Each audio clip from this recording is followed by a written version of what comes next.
Welcome to a very dark Dorothy's speed shop. Obviously couldn't afford the electric bill this month, so I had to work with the power of candlelight. I've just been out today on the CRF300 Rally and Royal Enfield Himalayan. I had a customer, Adam, contact me and said, can he come and ride these two bikes back to back? Because he's in the market for a low-powered adventure bike, something to do A and B road, back road exploration type days on. So he didn't want a trail bike. He wasn't intending to go anywhere aggressive off-road. He just wanted a bike to ride on the back roads, which is what I think a lot of people who are into this end of the market are buying bikes for. Not to go on motorways, not to do big European trips, but just to have a bike in the garage, which is easy to push and pull around, easy to get out, and very relaxing on the days that they do go out for a gentle amble. And these two bikes are often considered two options for that type of person.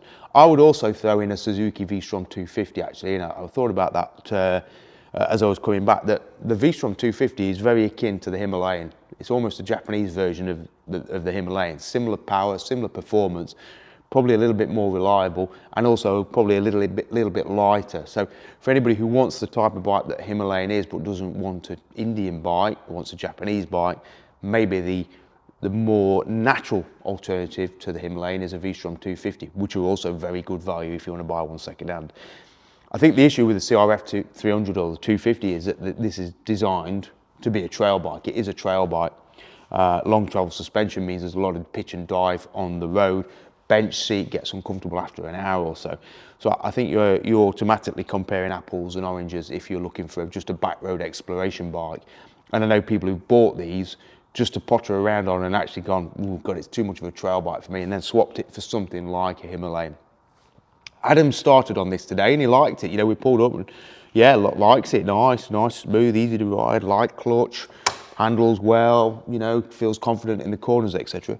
And then he tried the Himalayan and he stayed on it all day. I think for that type of riding, and this is the type of riding where the Himalayan has always shone. When I used to have the GS310, the 390, the CRF and the Himalayan back to back, in this environment, it was always the Himalayan that stood out because that environment probably suited it best.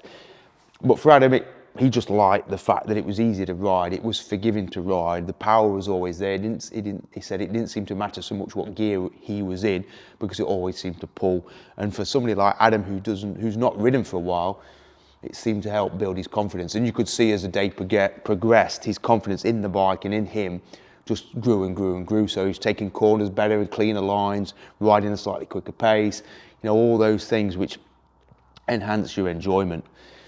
Which is not to rubbish the CRF, because it meant that I got to spend a full day on it. And in fairness, I've been quite a harsh critic of the CRF300 Rally, mainly because I kind of felt it was a bit of a lazy offering from Honda, who I always thought could maybe do a bit better or charge a bit less, or you know, do something just to give a bit more excitement.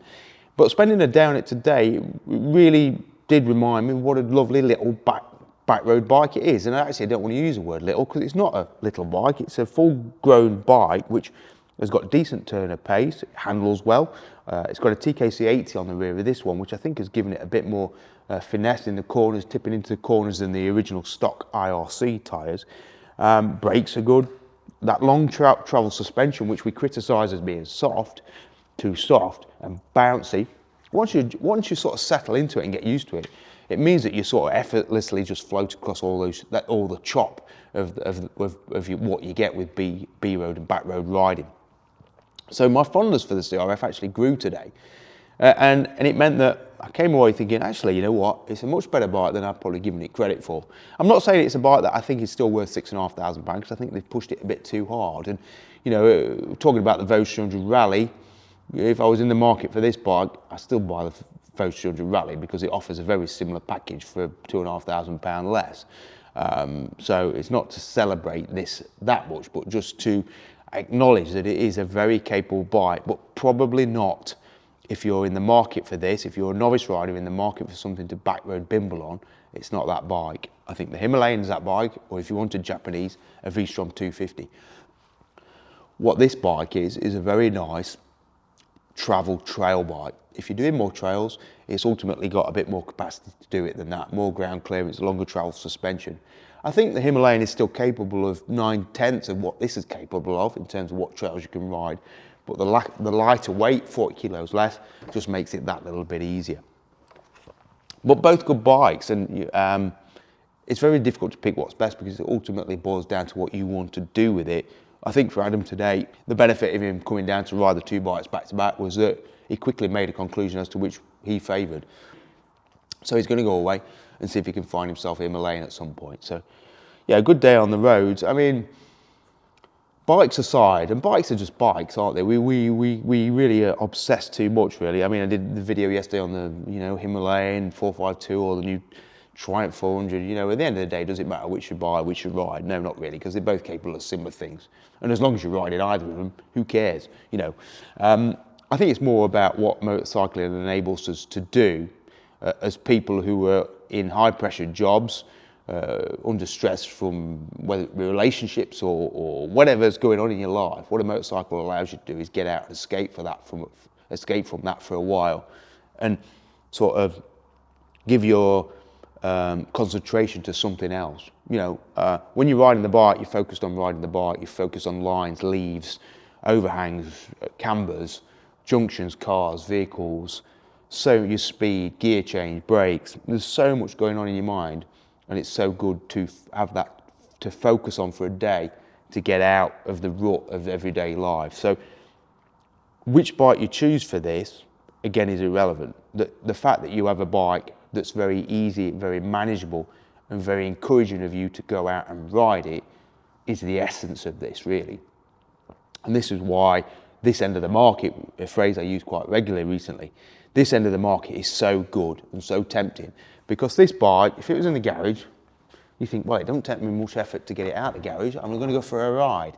If I had a V-Strom 1000 or a GS 1250 or an Africa Twin, and I had to turn it round, I had to get it out of the garage and all that faff, I might put that riding day off. I might think, oh, I'll sit on the sofa instead or do some work in the garden. But a bike that's manageable, that gets out the garage easily, that's enjoyable to ride at a slow pace on back roads, is the main ingredient to an adventurous life, as trite as that sounds. But you need a bike that encourages you to get out there. Either of these two bikes, really. It doesn't matter, does it? Either of these two bikes are capable of that. So get out there, get a low power bike, get riding. Enjoyed the CRF today, I did. I genuinely did. Cheers.